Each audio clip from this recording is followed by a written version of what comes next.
পরিবারের সঙ্গে বিশ্বনাথ ব্যানার্জিরও একটা দারুণ সম্পর্ক, আজকের নয়। ব্যবহার করছেন কেন, এর জন্য ইলেকশন কমিশনের উচিত ওনার বিরুদ্ধে ব্যবস্থা নেওয়া।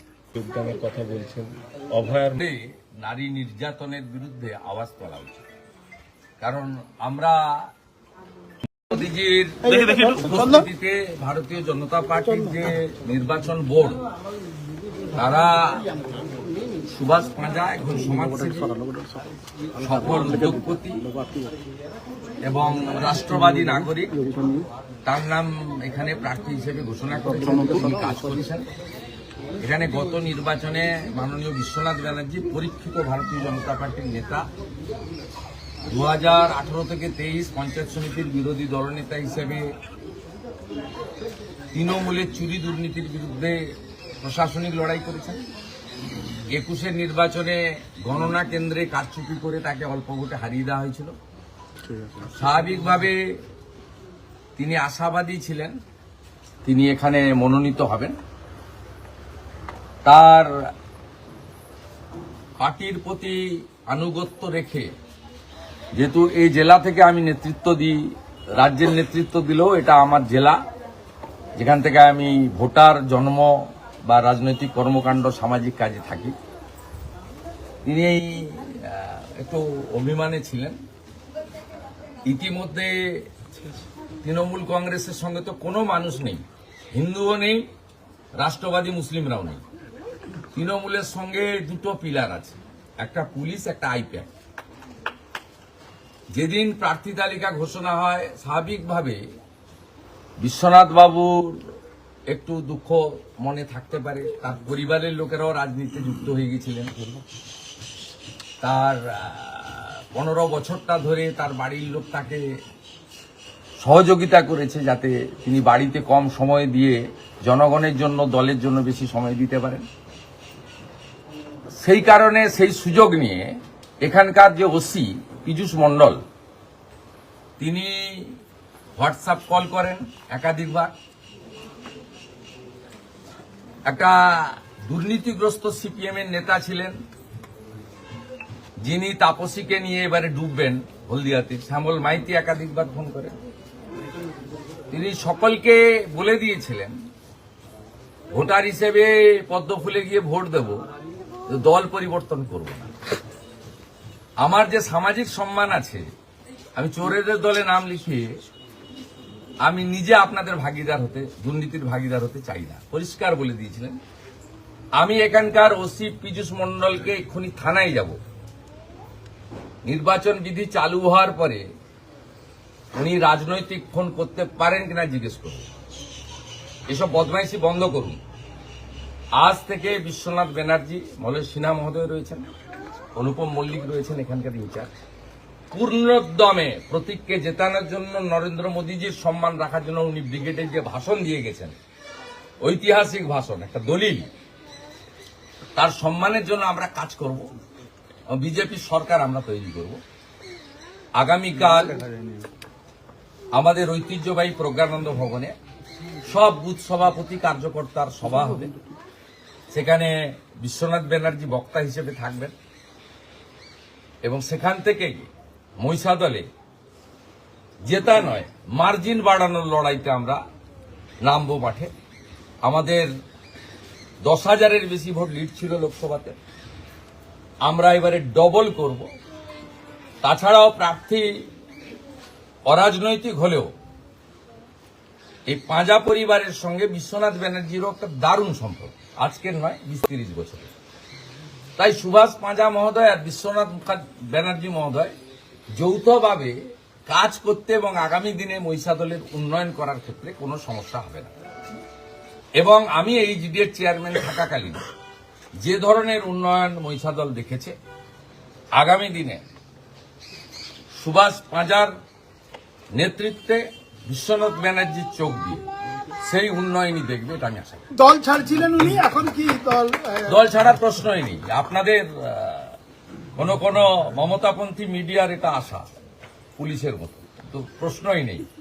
অত দূর বলার সুযোগ কাউকে দেননি। যারা ফোন করেছেন আমাকে, উনি বলেছেন অত দূর আমি যেতেই দিইনি, আমাকে সহানুভূতি দেখিয়েছেন।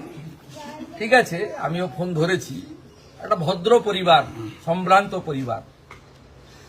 এই পরিবার এখানে সবাই চেনে জানে, আমরা সবাই জানি। এনার বাড়ির সমস্ত সামাজিক, পারিবারিক, ধর্মীয় অনুষ্ঠানে সবাই আসেন যান। তো যে কেউ ফোন করলে করবেন। আর মহিষাদলের কালচারটা এই ছোট লোক তৃণমূল নষ্ট করে দিয়েছে। মহিষাদলের কালচারে কোনোদিন এই ধরনের ছিল না। নিশিদা বেঁচে ছিলেন, তিনি আমাকে ফোন করতেন। শরৎ কুইলারা তো আমাদের সঙ্গেই চলে এসেছিলেন। কংগ্রেসের যারা নেতা আছে এখানে, এখন শশাঙ্ক দা আছে, মাখনবাবু আছে, ভালো সম্পর্ক। সুকুমার দাসবাবু এমএলএ ছিলেন, আমাদের সকলের সঙ্গে সম্পর্ক ছিল। সোমনাথ মাইতি মারা গেছেন, প্রকৃত ভদ্র লোক ছিলেন। এখন যেগুলো এখানে নেতৃত্ব দিচ্ছে এগুলো তো রাজনীতির লোক নয়, এগুলো ছোট লোক।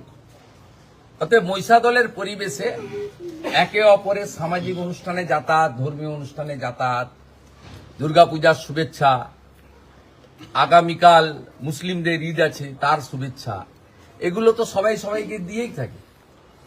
কদিন আগে উনার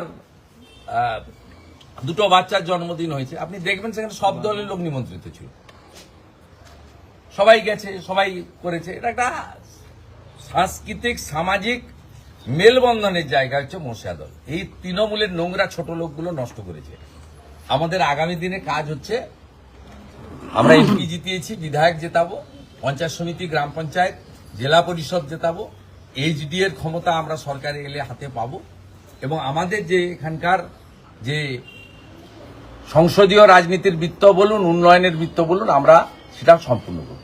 একসঙ্গে ভবানীপুর নন্দীগ্রাম প্রচার সামলাবেন কি করে? একসঙ্গে দুটো কেন্দ্র। যারা সারা বছর পড়াশোনা করে তাদের পরীক্ষার সময় পড়তে হবে।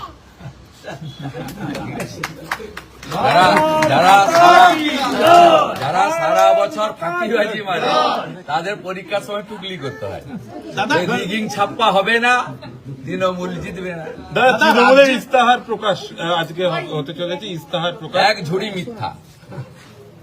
যেমন 2011-তে বলেছিলেন ডিএ অধিকার কেড়ে নিয়েছে। আমাকে এনে দেখুন 6 মাসে শিল্প করবো, এসেই টাটাকে তাড়িয়েছে। 16 সালে বলেছিল সকলের জন্য চাকরি, 21-এ বলেছিল ডবল চাকরি। আলাপন ব্যানার্জি ডবল চাকরি পেয়েছে, হরিকৃষ্ণ দ্বিবেদী ডবল চাকরি পেয়েছে, মনোজ পন্থ ডবল চাকরি পেয়েছে, মমতার জ্ঞাতি গোষ্ঠী আত্মীয় ডবল চাকরি পেয়েছে। পশ্চিমবাংলার 26,000 ছেলের চাকরি গেছে। অনেক ছেলেরই বয়স পেরিয়ে গেছে, বিয়ে করতে পারেনি। তার জন্য দায়ীকে নাম মমতা। দাদা, রাজ্যের সরকারি হাসপাতালের বেহাল দশা, আরজি করে লিফট ছেড়ে একজনের আজকে মাঝবয়সী একজন ব্যক্তির মৃত্যু। আমার কাছে ডকুমেন্ট আছে, আমি একটু পরে সোশ্যাল মিডিয়ায় দিচ্ছি। রিপেয়ারিং করা লিফট ইচ্ছা করে মেরে দিয়েছে। ইমিডিয়েট খুনের মামলা রুজু করা উচিত। প্রত্যক্ষ খুনের জন্য দায়ী আরজি করে সুপার, স্বাস্থ্য দপ্তর, স্বাস্থ্য সচিব এবং স্বাস্থ্যমন্ত্রী অলসো। আমি আপনাকে দেখিয়ে দিচ্ছি, আমার কাছে ডকুমেন্ট আছে। এই রিপেয়ারিং হচ্ছিল এই লিফটটা।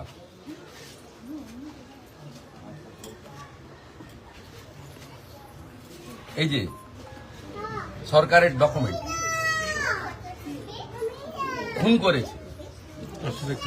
খুন করেছে সেই আরজি করাবা, যে আরজি করলে খুন করেছে। আন্ডার মেনটেনেন্স লিফটে পেশেন্টকে চাপিয়ে খুন করেছে। প্রত্যক্ষ খুনি যদি আরজি করের অথরিটি হয়, পরোক্ষ খুনি নারায়ণ স্বরূপ নিগম আর মমতা ব্যানার্জি, স্বাস্থ্য সচিব, স্বাস্থ্যমন্ত্রী। খুনের মামলা হওয়া উচিত। বদলি হয়েছে ভিন্ন রাজ্যে, হাইকোর্টে মামলা করেছেন। আমি এগুলো নিয়ে কিছু বলবো। দাদা, বিজেপি প্রার্থী তালিকা প্রকাশ করার পর দেখা গেল মমতা বন্দ্যোপাধ্যায় আবার চিঠি লিখছেন, সেখানে যে একের পর এক অফিসারকে বদলি বেআইনি পদক্ষেপ বলে বলছেন।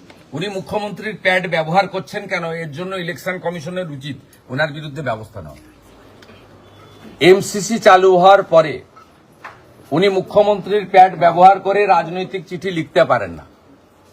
উনার যে কোম্পানি তৃণমূল কংগ্রেস, গরুর গাড়ির হেডলাইট, আঞ্চলিক দল, তার প্যাডে তিনি যত খুশি লিখুক না।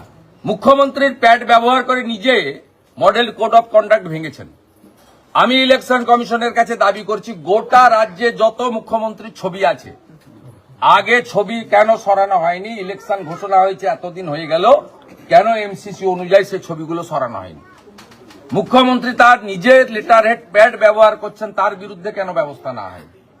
মুখ্যমন্ত্রী পলিটিক্যাল প্যাড ব্যবহার করতে পারেন, এটা misuse of chair under MCC. এটা কখনোই টলারেট করার বিষয় নয় এবং পারমিসেবল নয়। ইলেকশন কমিশন কোন ভয়ে মমতা ব্যানার্জিকে এইসব সুযোগ দিচ্ছেন, আমরা ইলেকশন কমিশনের কাছে প্রশ্ন করতে চাই। প্রার্থী তালিকা প্রকাশের পরেই দিকে দিকে তৃণমূলের ক্ষোভ দেখা যাচ্ছে, রীতিমতো ক্ষোভ দেখা যাচ্ছে। বৈচিত্র্যময় প্রার্থী তালিকা, 3.5 বছর, 3 বছর, 2 বছর করে জেল খাটা লোকেরা সব প্রার্থী হয়েছে। ধর্ষণের দায়ে অভিযুক্তরা প্রার্থী হয়েছে। বৈচিত্র্যময় প্রার্থী তালিকা, এত সুন্দর প্রার্থী তালিকা স্বাধীনতার পরে কোন রাজনৈতিক দল প্রকাশ করতে পারে, যেখানে ভারতীয় জনতা পার্টি অধিকাংশ কর্মীদেরকে প্রার্থী করেছে, যারা দুটো দেয়াল লিখনও নিজে করতে পারবে না পার্টি না করলে। মানে অর্থনৈতিক কথা বলছি, অধিকাংশ 50 ভাগের বেশি কর্মীরাই প্রার্থী হয়েছে। হ্যাঁ, কর্মীরা প্রার্থী হয়েছে। অভয়ার মা বিজেপিতে যোগদানের কথা বলছেন, অভয়ার মা এটা দেখছেন, অন্যরা দেখছেন। আমি মনে করি ওনার তো বিধানসভায় লড়ে নারী নির্যাতনের বিরুদ্ধে আওয়াজ তোলা উচিত। কারণ আমরা ঈশ্বরে বিশ্বাস করলেও কেউ যদি চলে যান, গত হন, তাকে তো ফিরিয়ে দেওয়ার ক্ষমতা ঈশ্বর কাউকে দেননি। স্বাভাবিকভাবে আরো অন্যান্য বোন মেয়েদের সম্মান রক্ষা করার জন্য উনি যে উদ্যোগটা নিয়েছেন, আমি ব্যক্তিগতভাবে ওটাকে স্বাগত জানাই। ঠিক আছে, মহিষাদল থানায় যাবো, পুলিশের সঙ্গে যাবো আমি। মোদীজির উপস্থিতিতে ভারতীয় জনতা পার্টির যে নির্বাচন বোর্ড, তারা সুভাষ পাঁজা, একজন সমাজসেবী, সফল উদ্যোগপতি এবং রাষ্ট্রবাদী নাগরিক, তার নাম এখানে প্রার্থী হিসেবে ঘোষণা করেছেন, তিনি কাজ করেছেন। এখানে গত নির্বাচনে মাননীয় বিশ্বনাথ ব্যানার্জি পরীক্ষিত ভারতীয় জনতা পার্টির নেতা, 2018 থেকে 23 পঞ্চায়েত সমিতির বিরোধী দলনেতা হিসেবে তৃণমূলের চুরি দুর্নীতির বিরুদ্ধে প্রশাসনিক লড়াই করেছেন। 21-এর নির্বাচনে গণনা কেন্দ্রে কারচুপি করে তাকে অল্প ভোটে হারিয়ে দেওয়া হয়েছিল। স্বাভাবিকভাবে তিনি আশাবাদী ছিলেন তিনি এখানে মনোনীত হবেন। তার পার্টির প্রতি আনুগত্য রেখে, যেহেতু এই জেলা থেকে আমি নেতৃত্ব দিই, রাজ্যের নেতৃত্ব দিলেও এটা আমার জেলা, যেখান থেকে আমি ভোটার জন্ম বা রাজনৈতিক কর্মকাণ্ড সামাজিক কাজে থাকি, তিনি একটু অভিমানে ছিলেন। ইতিমধ্যে তৃণমূল কংগ্রেসের সঙ্গে তো কোনো মানুষ নেই, হিন্দুও নেই, রাষ্ট্রবাদী মুসলিমরাও নেই। তৃণমূলের সঙ্গে দুটো পিলার আছে, একটা পুলিশ, একটা আইপ্যাক। যেদিন প্রার্থী তালিকা ঘোষণা হয়, স্বাভাবিকভাবে বিশ্বনাথ বাবুর একটু দুঃখ মনে থাকতে পারে। তার পরিবারের লোকেরাও রাজনীতিতে যুক্ত হয়ে গেছিলেন।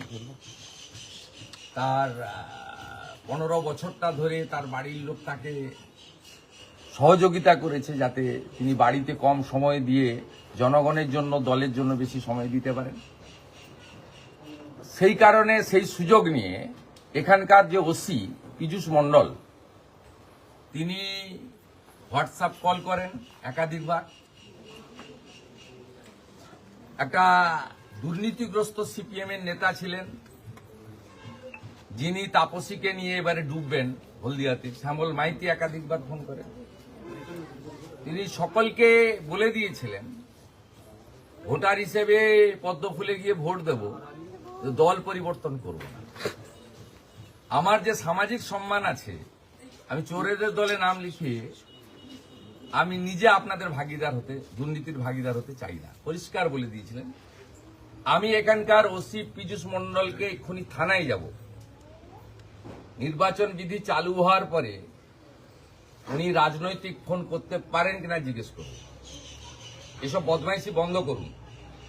আজ থেকে বিশ্বনাথ ব্যানার্জি, মলয় সিনহা মহোদয় রয়েছেন, অনুপম মল্লিক রয়েছেন এখানকার ইনচার্জ, পূর্ণোদ্যমে প্রতীককে জেতানোর জন্য, নরেন্দ্র মোদীজির সম্মান রাখার জন্য উনি ব্রিগেডে যে ভাষণ দিয়ে গেছেন, ঐতিহাসিক ভাষণ, একটা দলিল, তার সম্মানের জন্য আমরা কাজ করব।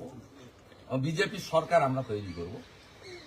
আগামীকাল আমাদের ঐতিহ্যবাহী প্রজ্ঞানন্দ ভবনে সব বুথ সভাপতি কার্যকর্তার সভা হবে। সেখানে বিশ্বনাথ ব্যানার্জি বক্তা হিসেবে থাকবেন এবং সেখান থেকেই মহিষাদলে জেতা নয়, মার্জিন বাড়ানোর লড়াইতে আমরা নামবো মাঠে। আমাদের 10,000-এর বেশি ভোট লিড ছিল লোকসভাতে, আমরা এবারে ডবল করব। তাছাড়াও প্রার্থী অরাজনৈতিক হলেও এই পাঁজা পরিবারের সঙ্গে বিশ্বনাথ ব্যানার্জিরও একটা দারুণ সম্পর্ক, আজকের নয়, 20-30 বছরের। তাই সুভাষ পাঁজা মহোদয় আর বিশ্বনাথ ব্যানার্জি মহোদয় যৌথভাবে কাজ করতে এবং আগামী দিনে মহিষাদলের উন্নয়ন করার ক্ষেত্রে কোনো সমস্যা হবে না। এবং আমি এই জিডিএর চেয়ারম্যান থাকাকালীন যে ধরনের উন্নয়ন মহিষাদল দেখেছে, আগামী দিনে সুভাষ পাঁজার নেতৃত্বে বিশ্বনাথ ব্যানার্জির চোখ দিয়ে সেই উন্নয়নই দেখবে, এটা আমি আশা করি। দল ছাড়ছিলেন উনি, এখন কি দল ছাড়ার প্রশ্নই নেই। আপনাদের কোন কোন মমতাপন্থী মিডিয়ার এটা আশা, পুলিশের মতো, তো প্রশ্নই নেই। অত দূর বলার সুযোগ কাউকে দেননি। যারা ফোন করেছেন আমাকে, উনি বলেছেন অত দূর আমি যেতেই দিইনি, আমাকে সহানুভূতি দেখিয়েছেন। ঠিক আছে, আমিও ফোন ধরেছি। একটা ভদ্র পরিবার, সম্ভ্রান্ত পরিবার। এই পরিবার এখানে সবাই চেনে জানে, আমরা সবাই জানি। এনার বাড়ির সমস্ত সামাজিক, পারিবারিক, ধর্মীয় অনুষ্ঠানে সবাই আসেন যান। তো যে কেউ ফোন করলে করবেন। আর মহিষাদলের কালচারটা এই ছোট লোক তৃণমূল নষ্ট করে দিয়েছে। মহিষাদলের কালচারে কোনোদিন এই ধরনের ছিল না। নিশিদা বেঁচে ছিলেন, তিনি আমাকে ফোন করতেন। শরৎ কুইলারা তো আমাদের সঙ্গেই চলে এসেছিলেন। কংগ্রেসের যারা নেতা আছে এখানে, এখন শশাঙ্ক দা আছে, মাখনবাবু আছে, ভালো সম্পর্ক। সুকুমার দাসবাবু এমএলএ ছিলেন, আমাদের সকলের সঙ্গে সম্পর্ক ছিল। সোমনাথ মাইতি মারা গেছেন, প্রকৃত ভদ্র লোক ছিলেন। এখন যেগুলো এখানে নেতৃত্ব দিচ্ছে এগুলো তো রাজনীতির লোক নয়, এগুলো ছোট লোক। অতএব মহিষাদলের পরিবেশে একে অপরের সামাজিক অনুষ্ঠানে যাতায়াত, ধর্মীয় অনুষ্ঠানে যাতায়াত, দুর্গাপূজার শুভেচ্ছা, আগামীকাল মুসলিমদের ঈদ আছে তার শুভেচ্ছা, এগুলো তো সবাই সবাইকে দিয়েই থাকে। কদিন আগে উনার দুটো বাচ্চার জন্মদিন হয়েছে, আপনি দেখবেন সেখানে সব দলের লোক নিমন্ত্রিত ছিল, সবাই গেছে, সবাই করেছে। এটা একটা সাংস্কৃতিক সামাজিক মেলবন্ধনের জায়গা হচ্ছে মহিষাদল। এই তৃণমূলের নোংরা ছোট লোকগুলো নষ্ট করেছে। আমাদের আগামী দিনে কাজ হচ্ছে, আমরা এমপি জিতিয়েছি, বিধায়ক জেতাবো, পঞ্চায়েত সমিতি, গ্রাম পঞ্চায়েত, জেলা পরিষদ জেতাবো। এইচডি এর ক্ষমতা আমরা সরকারে এলে হাতে পাবো এবং আমাদের যে এখানকার যে সংসদীয় রাজনীতির বৃত্ত বলুন, উন্নয়নের বৃত্ত বলুন, আমরা সেটা সম্পূর্ণ করব। একসঙ্গে ভবানীপুর নন্দীগ্রাম প্রচার সামলাবেন কি করে? একসঙ্গে দুটো কেন্দ্র। যারা সারা বছর পড়াশোনা করে তাদের পরীক্ষার সময় পড়তে হবে।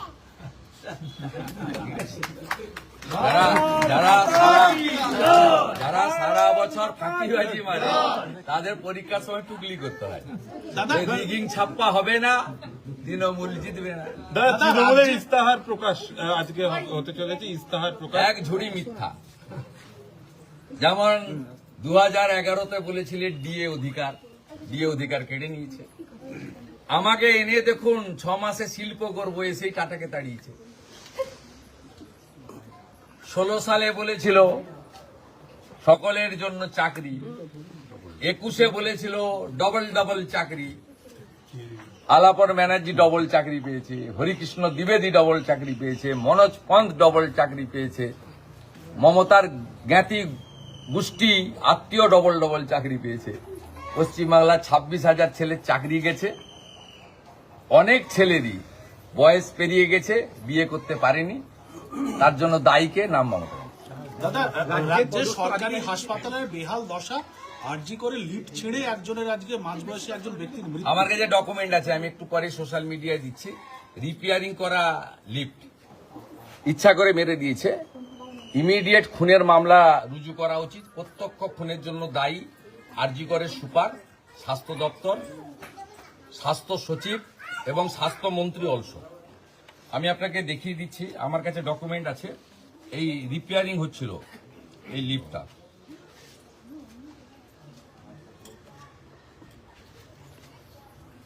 এই যে সরকারের ডকুমেন্ট, খুন করেছে, খুন করেছে, সেই আরজি করাবার যে আরজি করে নিয়ে খুন করেছে। আন্ডার মেনটেনেন্স লিফটে পেশেন্টকে চাপিয়ে খুন করেছে। প্রত্যক্ষ খুনি যদি আরজি করের অথরিটি হয়, পরোক্ষ খুনি নারায়ণ স্বরূপ নিগম আর মমতা ব্যানার্জি, স্বাস্থ্য সচিব, স্বাস্থ্যমন্ত্রী। রাজ্যের খুনের মামলা হওয়া উচিত। রাজ্যের পদস্থ আধিকারিকদের বদলি হয়েছে ভিন্ন রাজ্যে, হাইকোর্টে মামলা করেছেন। আমি এগুলো নিয়ে কিছু বলবো না। দাদা, বিজেপি প্রার্থী তালিকা প্রকাশ করার পর দেখা গেল মমতা বন্দ্যোপাধ্যায় আবার চিঠি লিখছেন, সেখানে যে একের পর এক অফিসারকে বদলি বেআইনি পদক্ষেপ বলে বলছেন। উনি মুখ্যমন্ত্রীর প্যাড ব্যবহার করছেন কেন, এর জন্য ইলেকশন কমিশনের উচিত ওনার বিরুদ্ধে ব্যবস্থা নেওয়া। এমসিসি চালু হওয়ার পরে উনি মুখ্যমন্ত্রীর প্যাড ব্যবহার করে রাজনৈতিক চিঠি লিখতে পারেন না। উনার যে কোম্পানি তৃণমূল কংগ্রেস, গরুর গাড়ির হেডলাইট, আঞ্চলিক দল, তার প্যাডে তিনি যত খুশি লিখুক না। মুখ্যমন্ত্রীর প্যাড ব্যবহার করে নিজে মডেল কোড অফ কন্ডাক্ট ভেঙেছেন।